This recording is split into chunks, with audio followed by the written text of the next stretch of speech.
Obrigada pela pergunta. Essa é a vantagem de nós termos um instrumento, pelo menos o governo federal tem um instrumento que os governos estaduais não têm, que são as medidas provisórias.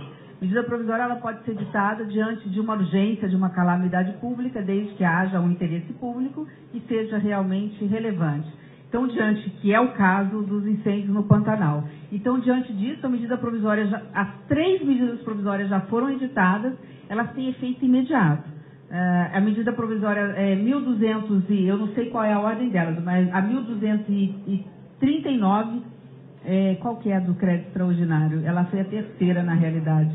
Mas, enfim, as 3 medidas foram assinadas uma seguida da outra. A primeira assinou o presidente Lula e eu, que é a medida provisória do crédito extraordinário, de 137 milhões. 72 milhões foi o pedido do Ministério do Meio Ambiente, 50 e poucos milhões foi o pedido do Ministério da Defesa e 5 milhões foi o pedido do Ministério da Justiça.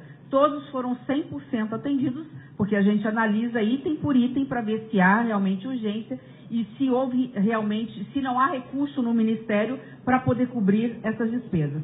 Então, esses recursos são os recursos da medida provisória.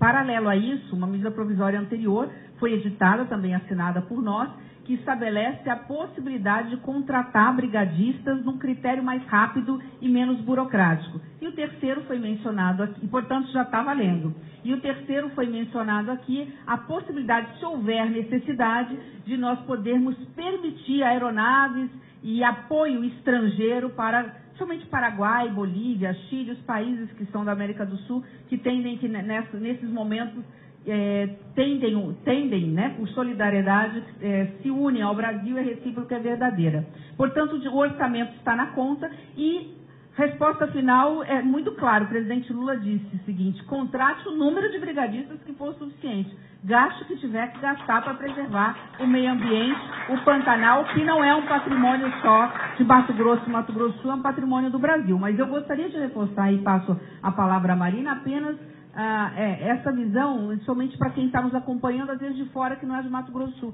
As pessoas não têm dimensão do tamanho do bioma do Pantanal. O problema nosso agora não vai ser falta de efetivo.